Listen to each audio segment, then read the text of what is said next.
Welcome, fellow Biafrans, lovers of freedom. I welcome you to this amazing platform once again, and I wish every one of you a very happy new year. We are now in the year 2025. This is the platform that belongs to the United States of Biafra, and in here we bring information that has to do with the United States of Biafra, information that are coming from the office of the Deputy Prime Minister, Dr. Ngozi Orabueze. In this platform, we'll say things the way they are. Please like and share these videos to all platforms, share to family and friends, share to everyone that you can get to, so that this information will sink in because it is very important. In this episode, I'm going to share with you the full and complete State of the Nation address from the Deputy Prime Minister, Dr. Ngozi Orabueze. Sit back and watch closely to every single information that is coming from her because it is very important. Do not lose any information. In 2025, it will be a different ballgame. I bet you, after listening, you will know that she knows the direction and she has what it takes to take us to the destination. Let's watch. I still wanted to reiterate the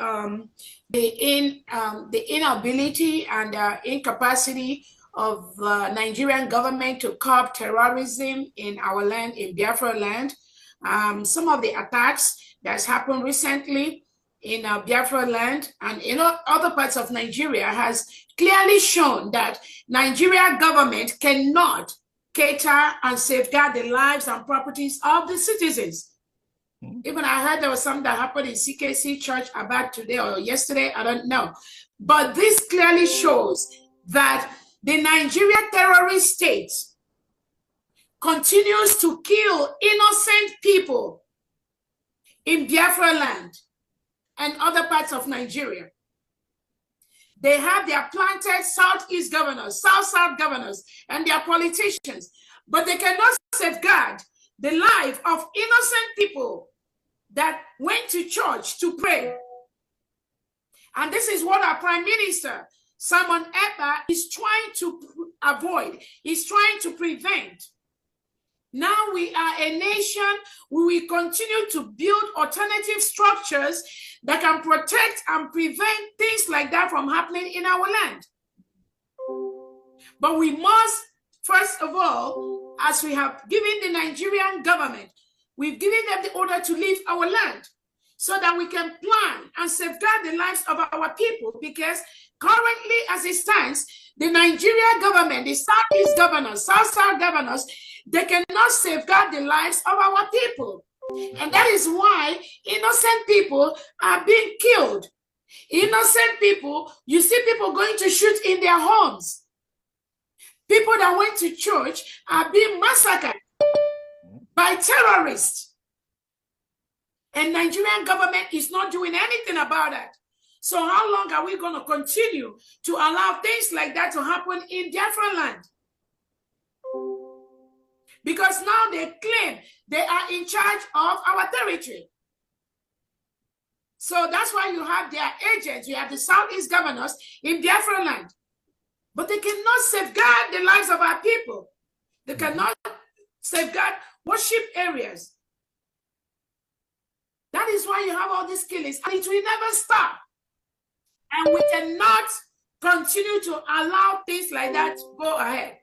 That is why Nigeria must leave Biafra land peacefully or forcefully, so that we can start to protect our people with our security forces. We can start to safeguard the lives and properties of our people, unlike what is happening right now. Thank you. Happy New Year to not only Biafrans, but to mankind. Standing on existing protocol. My goodness. To my Deputy Prime Minister, Chief of Staff, the Aghawan, I would like you to know that your speech, my goodness, this afternoon has brought out the rainbows. In Igbo land, and I say that is Ebe Nsuala. That's the cannons got loose. I can't thank you enough.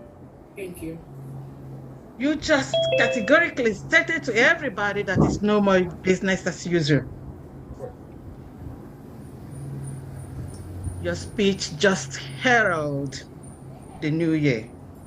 And this year, 2025, I believe, and from your speech and from what we feel, because we feel it on our hair, is goosebumps, we are surely going home, perhaps to celebrate November 29th, this 2025.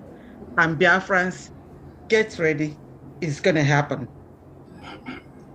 I tell you, keep walking on snakes and alligators and keep draining the swamp. That's what we're here to do. To take charge of our land by defending it. And then fighting any enemy, both outside and internal. We have to be vigilant. So we're not going to sleep. Anyway, to make it simple, for this year, our first general fundraising on this Saturday, January 4th, we are going to see new things. Remember, it's not business as usual. I have restructured and I'm making easy our accounting system to make it just appropriate, accurate, and transparent. So when we resume, when you come to a general fundraising and you make your pledge or you want to donate, you're going to do so. We are not using any physical receipt anymore. The reason is that we want to do away with anything that's going to give an opportunity for people, to do things off the book. So we want to make it easy and also transparent. So when you come for a general fundraising, anytime we have general fundraising, when you come there, please introduce yourself so that we can capture your name, because some people come with their phone or they have Samsung or whatever. So we just need you to please tell us who you are. And then you make your donation or your pledge by electronic, only digital, please.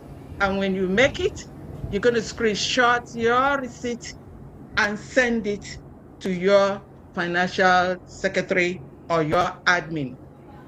Then your admin will know what to do, because I'm going to have a meeting with them to tell them what I have, the policies and procedures to make things easy for us. So please, in each and every one of us, you have to make it also easy, so that when you come, please tell us who you are or which state you're coming from. So the moment you make your pledge, make your payment in our local account that we've given to you, you just screenshot it, send the receipt to your financial secretary or your admin. Okay? So please, everybody, we need to fight. We need to fight to defend. We need to defend our land, because if me and you do not do it, our generations to come will curse us.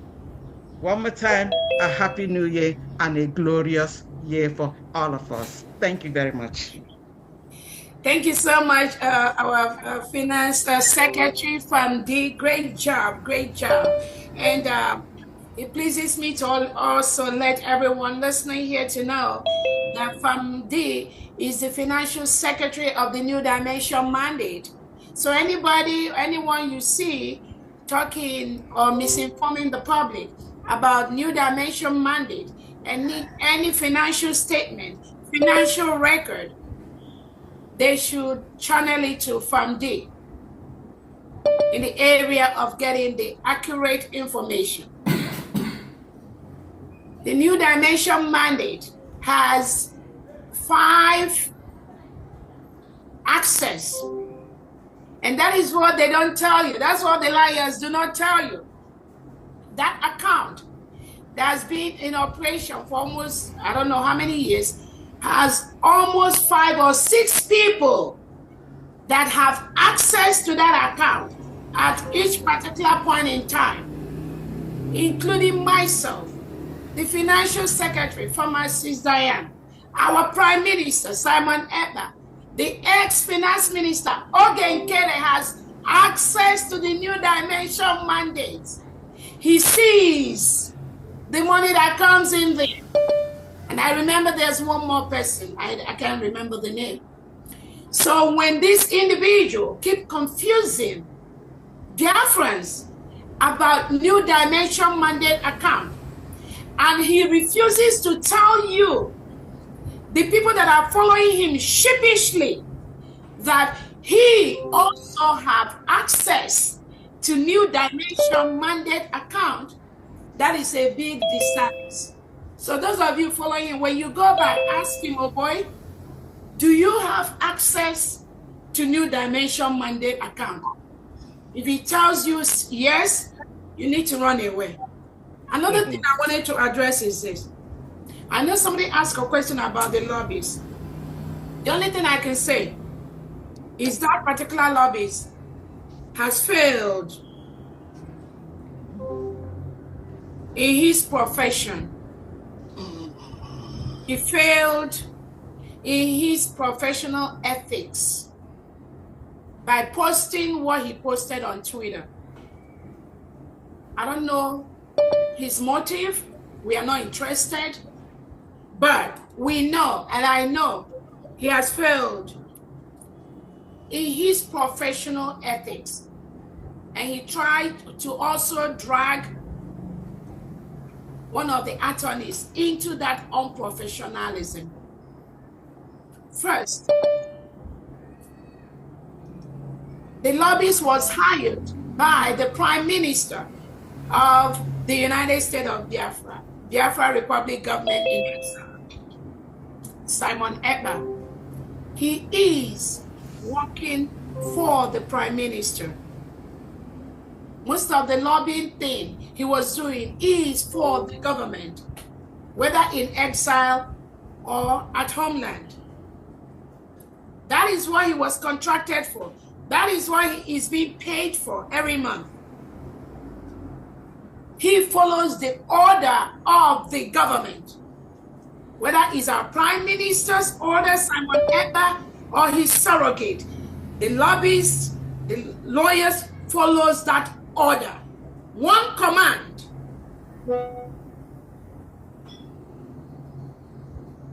These lobbyists, you do not talk or portray Biafra as a parallel government in any form, shape. That's where he failed in his professional ethic, because he does not have the right and the power to do or say what he did. Biafra is one nation, under one leadership. The surrogate letter that the Prime Minister sent out for myself to be in charge until he joins us, this lobbyist has a copy of that letter. He has that information. Because if he doesn't have that, I would think, okay, maybe he doesn't know, but he is fully aware of the chain of command of the person that hired him. But he decided to do otherwise based on the misinformation he got from the social media or from outsiders or from the back end, relegating his professional assignment to the background, bringing his profession to disrepute. This individual, this lobbyist, misinformed Biafrans that he tried to broker peace between myself and somebody. Never happened. Never. Let him provide to Biafrans where he ever, or where even ever I discuss that kind of, I don't discuss things like that. There are things I don't do. I know I'm never going to do that, so I don't engage in that. This lobbyist has no power, no right to post what he posted on Twitter about this government, because he does not have the right to do that. That is not his job. His job is to lobby for the United States of Biafra. One government, one leadership. And get paid. But he deviated because of the reason best known to him, which Biafrans were not even really interested in that. But one promise, this lobbyist even went to the extent to talk about a CRC committee that has been officially dissolved by the Biafra Republic government in exile in a constituted meeting with a vote of 20-9. That committee was dissolved. Then this lobbyist went ahead to post on Twitter that the CRC appointed somebody else. I mean, the analysis by our legal department on the action of this lobbyist is really very, very grave.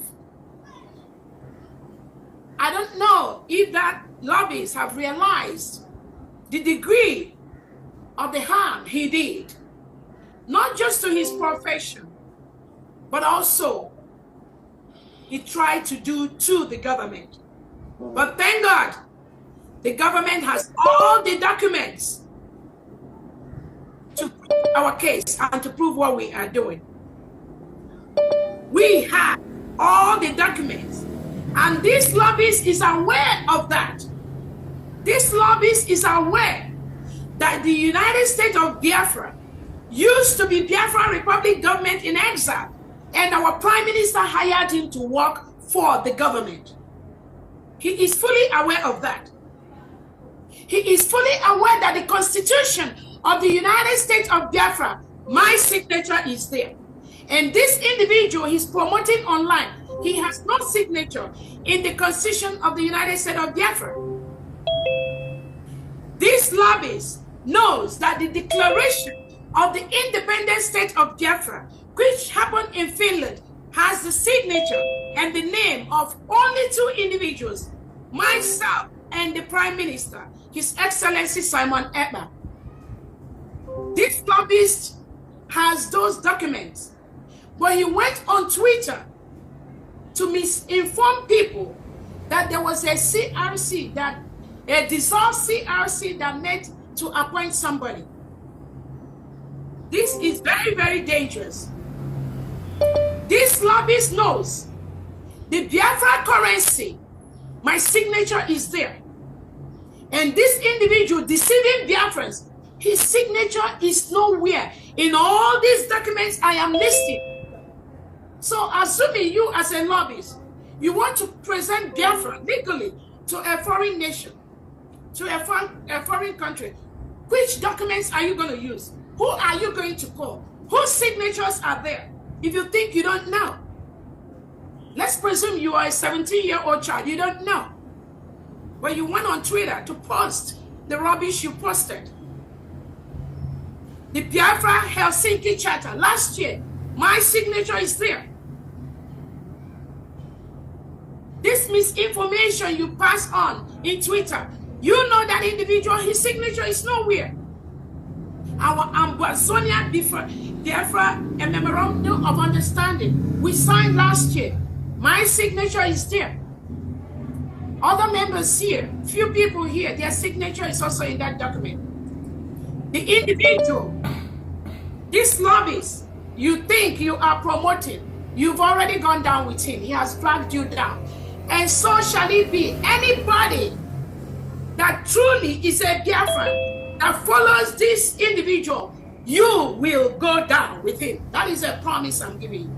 Thank you so much, Patricia, and thank you so much for the wonderful job you do under the Office of the Chief of Staff. Thank you so much. Yes, we are based, again, we learn every day based on the experiences and based on the things that happen to us. We continue to improve. And like we say, now we are running a nation. And there are a lot of protocols. There's a lot of rules in everything that we are doing. And again, I can tell you there are other lobbyists that are working for the United States of Biafra, but some of you may not know them. And that is why sometimes when I compare the behavior, we have several attorneys, we have several lobbyists. So some of them you're all aware, some of them you don't know. So when I compare their behaviors of what some lobbyists do, and I compare it with some others too, I can see the difference, and I can see the professionalism. So yes, definitely in the future, we will try and minimize things like that. And that will really help us. Thank you so much. This is the United States of Biafra for Biafrans, and you have just listened to the Deputy Prime Minister of the United States of Biafra, Dr. Ngozi Orabueze, clearing the cloud and also making it clear what the Biafrans stand for and where they are going and destination. And she has been able to answer different questions that have been bothering Biafrans here and there. And I bet you, go back and watch this very program over and over again. You will be glad you did, and you will never, ever be confused about what you're hearing. Please pay attention to every single information in this very program. It is clear. Biafra today is going to be run by those who care about the Biafran people, those who have feelings for the Biafran people. And that is what we are going to do, and that is where we are today. Mothers who are concerned, you know how mothers are concerned about their children. Today, the motherland is in the hand of the mothers, and I bet you it can never be better than this. Go back and watch this over and over again, and Chukwu Okike Abiama will give you a clear interpretation and open your eyes to see that the United States of Biafra have come to stay, and no man born of a woman will stop it. All hail Biafra. Peace, progress, unity, and equity. Thank you. Stay blessed.